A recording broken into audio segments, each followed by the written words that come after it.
Hey, my name's Jake Nicholson and welcome to my YouTube channel. In this video, I want to talk about why mortgage lenders are relaxing their lending criteria. They're making it easier to borrow money and allowing you to borrow considerably more money than potentially you could have before. Now, this is going to have an impact on house prices.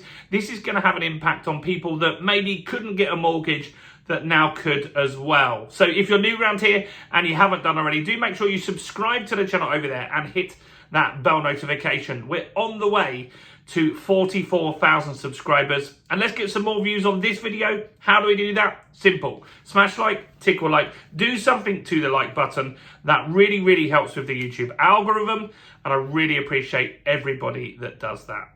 So, the Financial Conduct Authority has gone to lenders and said, we want you to lend more money. Now, that doesn't sound like something that the government will do. They like to put more regulation on people, but they're trying to wind back some of that regulation that came in 2008 after the banking crisis. Now, the belief is that interest rates are going on a downward trend at the moment. We can't guarantee that, but it does look likely that the interest rates will go down over time. And that's down to a few things. One is that the economy isn't looking very strong. Two is we have rising inflation, but it's not in your control and it's not in my control. The inflation that we've got is supply side inflation, which means that increasing the rates on us isn't really going to impact bringing that inflation down. We can't control the cost of energy. And so the Financial Conduct Authority is saying, look, we want you to lend more money to people, and that's going to have a big impact. In fact, it means that you could borrow, on average, £35,000 more. Now, who's this going to impact the most?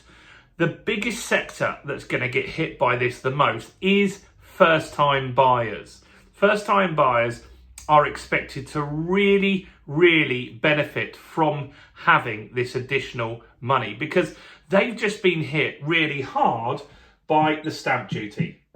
So we have a massive increase and a burden on purchasers recently with this massive hike in stamp duty.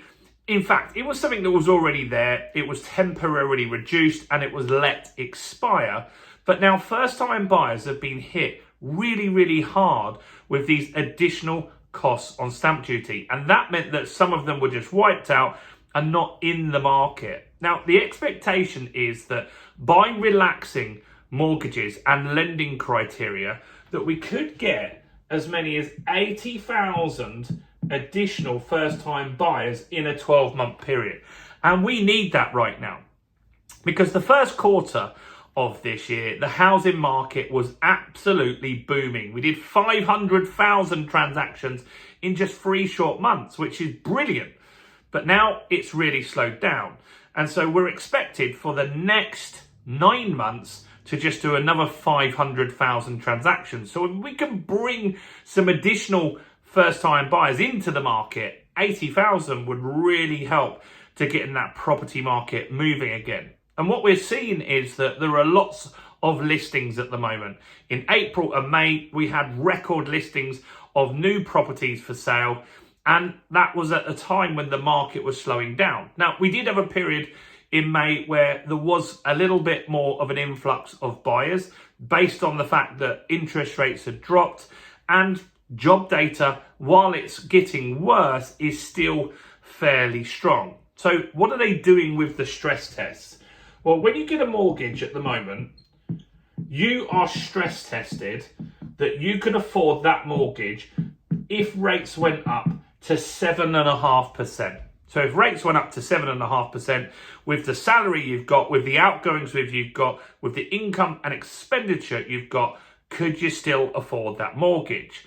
And so you can get 4.5 times your salary generally as a mortgage, but the problem is that some people have a lot of debt. They have a lot of expenditure. Maybe they've got, for example, car payments and stuff like that. So that can then reduce the amount of money that they can afford. And so the bank was looking that you could afford your mortgage if rates suddenly shot up. But with the expectations that rates are gradually and slowly going down, they've wound that back a little bit. And now they're going to stress test you to 6%. That's a huge difference.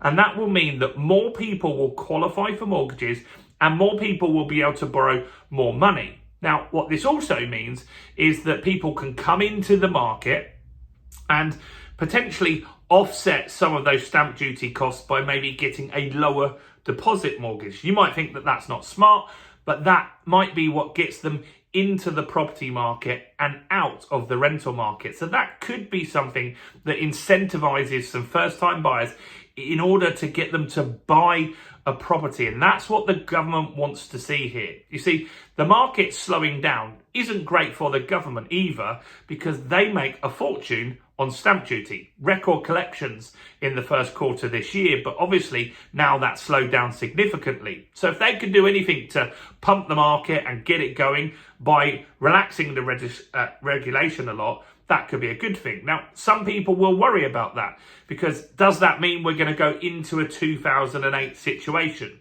I don't think so, because it's still very hard to get a mortgage. You can only borrow 4.5 times your salary. You've got to have your finances in order to get that mortgage. But I do think that if someone is able and willing to constantly pay rent, which will be significantly more than their mortgage payment, then we should lend to those people. I'm not a bank, but if I was, I would have a criteria that if someone can afford £1,500 in rent every month, they can afford £1,200 as a mortgage payment. And I would give them the opportunity to borrow money if it was an option. What else have we got here? I think that's pretty much it. But it is expected to potentially impact house prices over the next few years. And just this little thing here could add to house price growth by 7.5%. That makes sense, but that's over a few years. That's not in 1 year. That's over 3 or 4 years.